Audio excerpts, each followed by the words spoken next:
오늘은 올 한 해 동안 주님의 몸된 교회인 우리 노수역 한인교회를 섬기게 될 재직들과 일꾼들을 임명하는 날입니다. 매년 맡아왔던 직분이고 일이기 때문에 새삼스러울 게 뭐가 있냐고 생각하실 수도 있겠지만 우리가 주님 앞에 늘 새로운 다짐으로 서는 것은 신앙의 여정에서 참으로 중요한 부분이라 할 수 있습니다.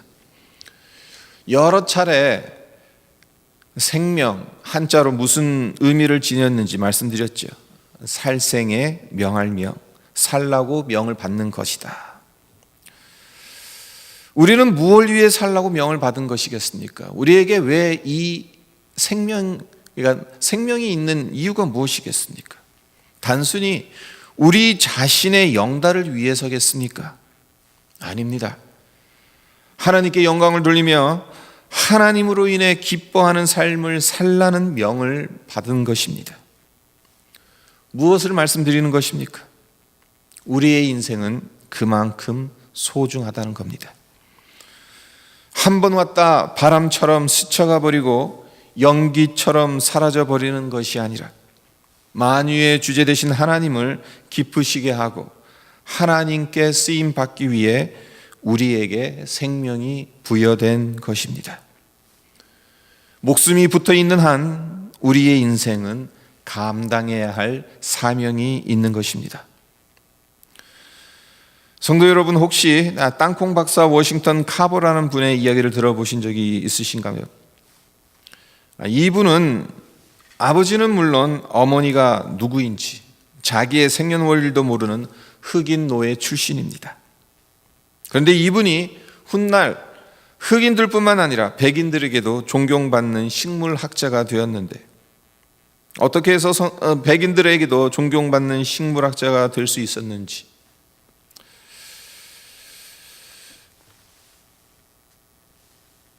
미국의 남동부 지역은 목화로 유명하죠.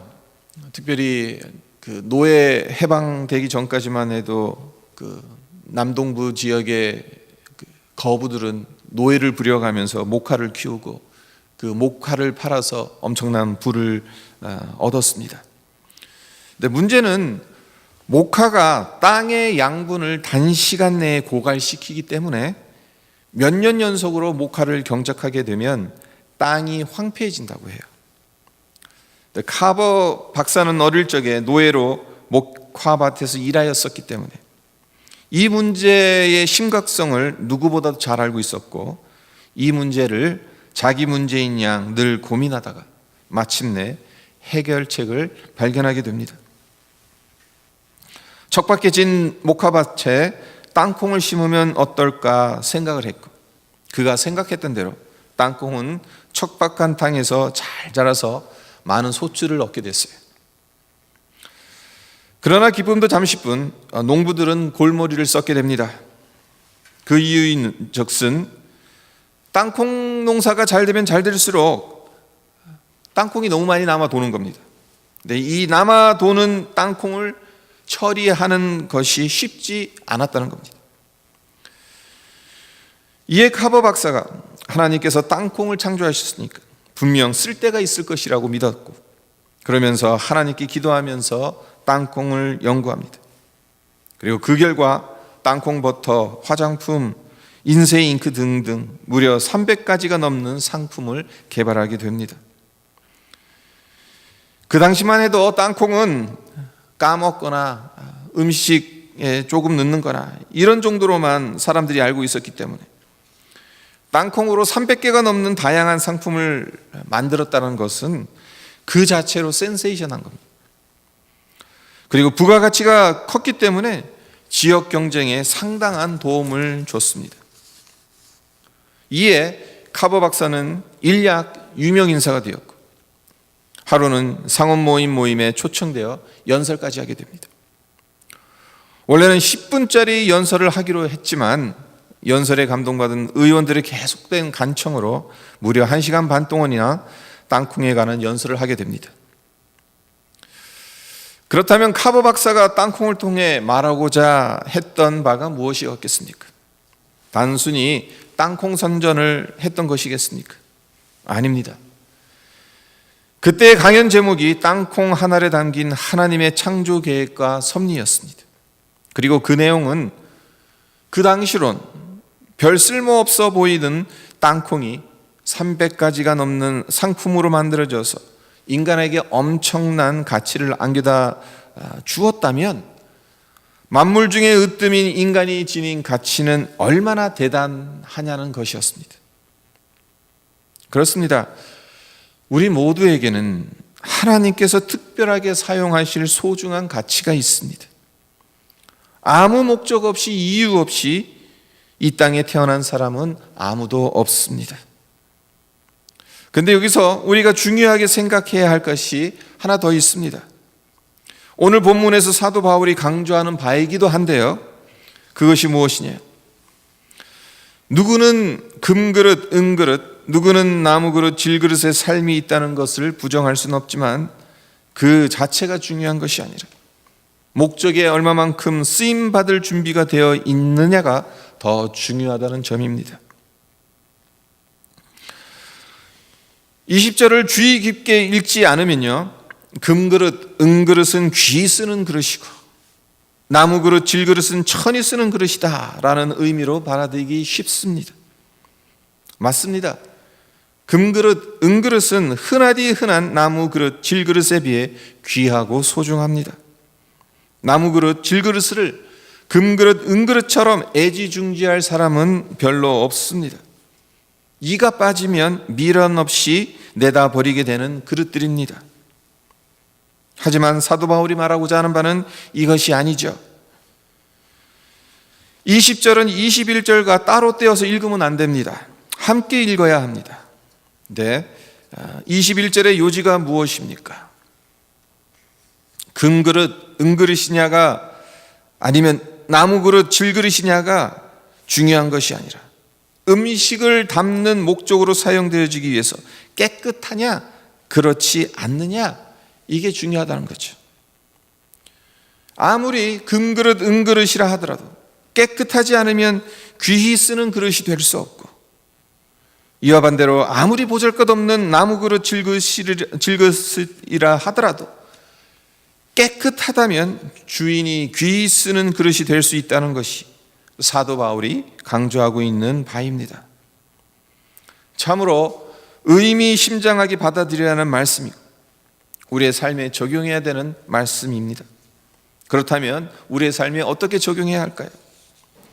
첫째, 출신 배경으로 하나님을 섬기는 것이 아니라는 거예요. 이 세상에서는 학식이 뛰어나고 재력이 있고 권력이 있는 사람들이 귀하게 쓰임 받을 가능성이 큽니다. 하지만 하나님은 그런 것만으로 사람을 쓰시지 않습니다. 하나님께서 궁극적으로 보시는 것은 심령의 깨끗함입니다. 하나님의 목적에 쓰임 받으려면 무엇보다 심령이 깨끗해야 한다는 거예요. 능력 이전에 신앙의 순결함이 있어야 한다는 것입니다. 신앙의 순결이 무엇이겠습니까? 오늘 본문 바로 앞에 나오는 19절 하반절을 보세요. 주의 이름을 부르는 자마다 불의에서 떠날지어다. 불의에서 떠나야 하는 겁니다. 죄를 멀리하는 거예요. 마음속에 죄의 더러운 것들을 품지 말아야 하는 겁니다. 생각해 보십시오. 아무리 금으로 만든 그릇이라 하더라도 그 그릇에 오물이 묻어 있다면 누가 그 그릇에 음식을 담겠습니까? 이와 마찬가지로 아무리 재능이 뛰어나고 배운 게 많다 하더라도 우리의 심령이 불의와 죄의 더러운 것 그리고 세상 잡다한 것으로 가득 차 있다면 하나님께서 사용하실 수 없습니다. 하지만 아무리 보잘것 없고 남이 알아주지 않는다 하더라도, 그래서 담을 수 있는 것이 변변치 않는 것이라 하더라도 심령이 깨끗하다면 하나님께서 쓰시는 그릇이 되는 것입니다. 솔직히 그릇이라면 1급 요리를 담는 그릇이 되고 싶죠. 품격 있는 그릇이 되고 싶습니다. 금그릇, 은그릇, 질그릇, 나무 그릇을 오늘 비유를 통해서 우리가 보고 있는데, 오늘날 오늘날 어떤 이런 단어로 치환이 되죠. 한국에서 한때 항상 상당히 유명한 말, 유명세를 탔던 말들. 금수저, 흙수저. 그래요. 금수저 같은 인생이 있을 수가 있죠. 그리고 흙수저 같은 인생이 있을 수가 있습니다. 그리고 모든 사람이라면 금수저가 되고 싶어 합니다. 1급 요리를 담는 그릇이 되고 싶은 거예요. 이것이 모든 그릇이 바라는 소망이기는 합니다만, 나무 그릇, 질그릇이 금그릇, 은그릇과 같은 그러한 그릇이 될 수는 없습니다. 그러나 비록 질그릇과 나무 그릇, 격조 높은 음식을 담을 수는 없겠지만 그릇으로 쓰임 받는 것 자체는 그것이 얼마나 소중한지 모른다는 것입니다. 하나님 나라에서는요, 사람들 흔히 하는 말대로 폼나는 일을 했느냐 안 했느냐, 사람들의 선망의 대상이 되는 일을 했느냐 안 했느냐로 귀함과 천함이 나누어지는 것이 아닙니다. 자신에게 부여된 목적에 맞게 살았느냐 살지 못했느냐로 귀함과 천함의 자리가 나누어지게 될 것입니다. 세상의 눈으로 봤을 땐 금수저일지 모르겠고 흙수저일지 모르겠지만 금수저냐 흙수저냐 그것이 중요한 게 아니라 그에 합당한 삶을 살았느냐, 그 목적에 맞는 삶을 살았느냐가 중요하다는 거죠. 성도 여러분, 우리는 어떤 그릇입니까? 우리는 어떤 그릇인지 금그릇, 은그릇 아니면 나무그릇, 질그릇으로 구분하지 않기를 바랍니다. 대신 깨끗한 그릇인지 아니면 더러운 그릇인지를 생각하시기를 바랍니다. 두 번째 생각해 봐야 될 것은 한 번 깨끗한 것 가지고는 안 된다는 거예요. 달리 말해서 언제나 깨끗한 상태로 준비되어 있어야 한다는 겁니다. 일회용 그릇이 아닌 이상 단 한 번만 사용하기 위해서 만들어지는 그릇은 없습니다. 될 수 있는 대로 오래 사용하기 위해서 만듭니다. 그런데 조건이 있죠. 음식을 담아서 먹었으면 깨끗이 씻어야 합니다. 설거지를 해놓아야 다음에 쓸 수 있는 겁니다. 그렇지 않고 싱크대에 그냥 내버려 두면 아무리 금그릇이다 하더라도 다시 사용할 수 없습니다. 우리 역시 마찬가지입니다. 우리는 한 번 쓰고 버려도 되는 일회용이 아닙니다. 우리의 인생 내내 하나님께 쓰임 받아야 합니다. 그렇기 때문에 한 번 쓰임 받았다고 해서 자랑할 필요도 없고 기고만장할 필요도 없는 겁니다. 다음번에도 쓰임 받기 위해 깨끗한 상태로 준비되어 있어야 하는 것이 중요합니다. 하지만 현실을 보면 하나님으로부터 한 번은 쓰임 받았는데 그 뒤로 버려지는 인생이 있다는 것이 문제입니다. 이런 인생을 살았던 성경의 대표적인 인물이 누굽니까? 사울 왕이죠.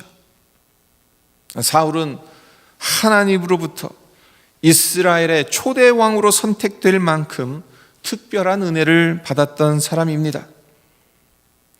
왕이 되기 전에는 참으로 겸손했던 사람이었어요. 백성들을 사랑했고 하나님을 두려워할 줄 아는 왕이었습니다.